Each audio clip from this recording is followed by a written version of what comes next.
내년 2026년 소상공인 지원 정책자금 합격률 높이는 방법 오늘 영상에서 다 정리해드릴게요. 연초에 예산 많으니까 그때 신청 잘하면 되겠죠. 1월에 자금 뜨면 연락주세요. 이렇게 말씀하시는 분들 정말 많은데요. 이러면 내년에도 정책자금 절대 못 받아요. 이 소상공인 지원을 수십만 명이 기다리고 있었는데 올해는 하반기에 직접 대출 자체가 거의 마감이 됐었죠. 이런 경우는 저희도 5년 이상 하면서 정말 처음 보는 일이긴 한데요. 그러면 2025년 4분기부터 무엇을 어떤 순서로 준비해야 되는지 바로 다 알려드릴 거니까요. 딱 10분만 집중해주세요.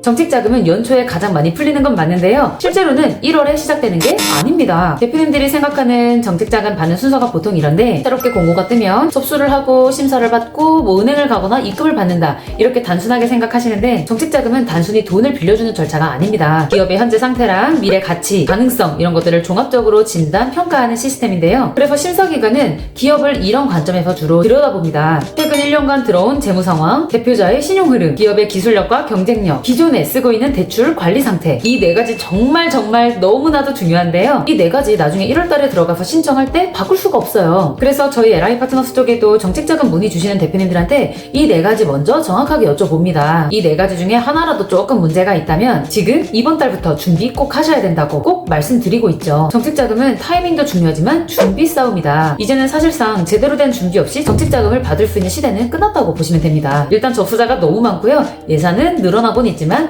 어쨌든 제한되어 있는 상황입니다. 이 제한된 상황 속에서 내 업체가 정책자금, 정부 지원을 원활하게 받을 수 있을 수 있도록 대표님께서 직접 신경을 쓰셔야 된다는 말씀이에요. 정책자금 4가지 평가 심사 기준입니다. 보통 인증이나 특허, 지식재산권, 기업의 신뢰도에 영향을 많이 끼치고요. 재무제표에 나와 있는 이자 보상 비율, 부채 비율, 손익 이런 거는 재무구조를 파악하는데 정말 중요하게 작용하는 지표입니다. 그리고 기존 대출 현황을 보고 이 업체가 어떤 리스크를 가지고 있는지 정확하게 좀 파악을 하고요. 대표님의 신용은 이 기업의 신용 점수와 똑같습니다. 그래서 특히 법인 사업자분들은 법인 대표의 신용 점수가 안 좋아도 괜찮지 않나요? 라고 여쭤보시는데 절대 그렇지 않습니다. 이 네 가지는 접수하기 직전인 1월달에 바꾸기 불가능한 항목들이죠. 그래서 4분기가 중요한 거고요. 2026년 연초 자금을 하기 위해선 이미 10월달부터 움직였어야 되고 지금 현재 11월에도 발빠르게 대비를 하고 계셔야 된다는 말씀입니다. 2026년 정책자금을 위한 실질적인 순서 말씀드릴 건데요. 첫 번째, 기업의 신뢰도를 보여줄 수 있어야겠죠. 정책자금 심사위원이 보는 것은 이 회사가 정말 믿을만한 회사인가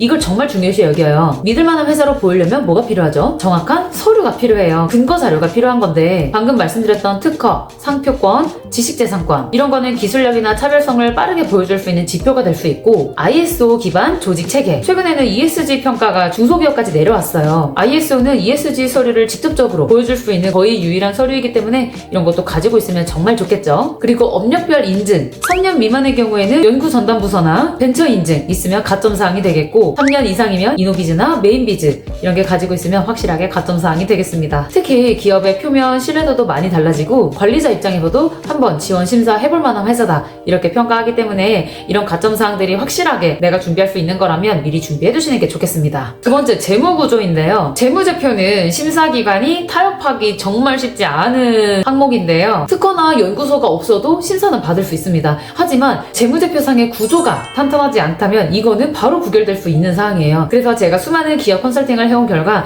재무제표가 제일 중요합니다. 모두 다 해당되는 건 아니겠지만 손실이 예상되어 있는 기업이라면 12월 매입을 뒤로 미루고 1월 매출을 앞당기거나 이렇게 손익을 조정해서 최소한 적자 기업처럼은 보이지 않아야 합니다. 다만 가라로 하거나 무리해서 해야 되는 거라면 안 하는 게 낫고요. 최대한 해볼 수 있도록 세무사님과 미리 말씀을 하시는 게 좋겠습니다. 세 번째, R&D 비용 분류인데요. 연구원이 있는 기업이라면 경상연구개발비로 분류하셔야 기관에서 R&D 기반 사업으로 인정받을 수 있으니까 꼭 참고해 주시길 바랍니다. 그리고 판관비 관련된 건데요. 불필요한 접대 비용이나 각종 비용들은 순이익을 깎아먹을 수가 있어요. 최대한 정리할 수 있을 때 세무사님하고 얘기를 해서 사전에 정리해 놓으시길 바랍니다. 그리고 부채 비율 조정. 부채 비율도 정말 중요한데 업종별로, 기관별로 부채 비율이 있습니다. 이 정해진 부채 비율을 넘으면 아예 정책자금 지원 대상에서 제외될 수가 있는데 업종별로 조금씩 다르지만 웬만하면 400% 넘지 않도록 조정하시는 게 좋겠습니다. 이걸 초과하면 아무리 좋은 사업이라도 대부분 탈락하게 되어 있습니다. 필요하면 유동부채를 비유동부채로 전환하거나 자본금 증자 이런 식으로 여러 가지 방법을 세무사님과 협의를 하셔야 됩니다. 그리고 리스크 관리 능력을 좀 보여줄 수 있어야 되는데 대부분의 기업이라면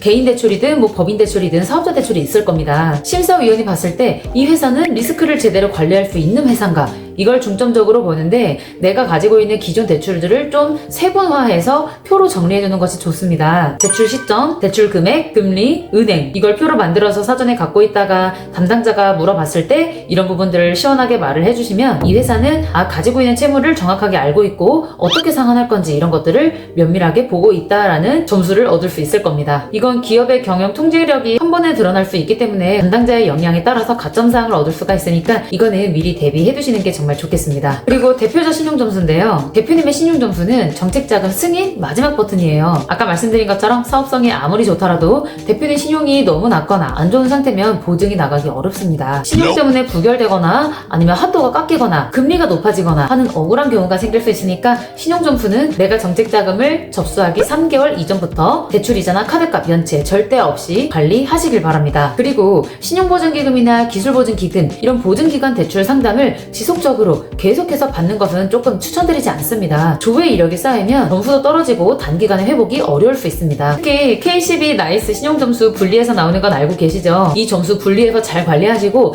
K12 나이스 신용점수 차이점과 어떻게 관리하는지 신용을 어떻게 올리는지는 이 영상에서 참고해 주시면 되겠습니다. 나이스 지킴이라는 케어식도 활용하시면 좋은데 내가 가지고 있는 대출 중에 어떤 대출을 얼마나 갚으면 신용점수가 얼마나 오를지 이런 것도 시뮬레이션 해볼 수 있으니까 참고하시고요. 이런 걸 활용 잘 했을 때 2026년 1분기에는 같은 조건이어도 한도는 더 높게 금리는 더 저렴하게 이렇게 정부 지원을 받을 수 있을 겁니다. 많은 대표님들이 요즘 정책자금을 운 좋으면 받는 거 이렇게 많이 생각하세요. 그런데 그게 아닙니다. 정책자금은 기업의 구조를 얼마나 잘 다듬어 놨는지를 보는 제도입니다. 그렇기 때문에 그걸 손보기 시작해야 되는 건 못해도 4분기에 시작하셔야 된다고 말씀드리고 싶습니다. 중소기업이든 소상공인이든 전부 다 마찬가지예요. 대표님 기업이 지금 어떤 위치에 있는지 앞으로 어떻게 준비해야 되는지 이런 걸 잘 모르겠다. 아래 고정 댓글 확인하셔서 상담 남겨주시면 A부터 Z까지 모두 피드백 도와드리겠습니다. LI 파트너스는 2021년도부터 중소기업 및 소상공인 대표님들의 자금 조달을 전 지속적으로 함께 해오고 있습니다. 네이버 아프니까 사장이다 카페 공정업계 단독 입점해서 계속해서 활동을 해오고 있고요.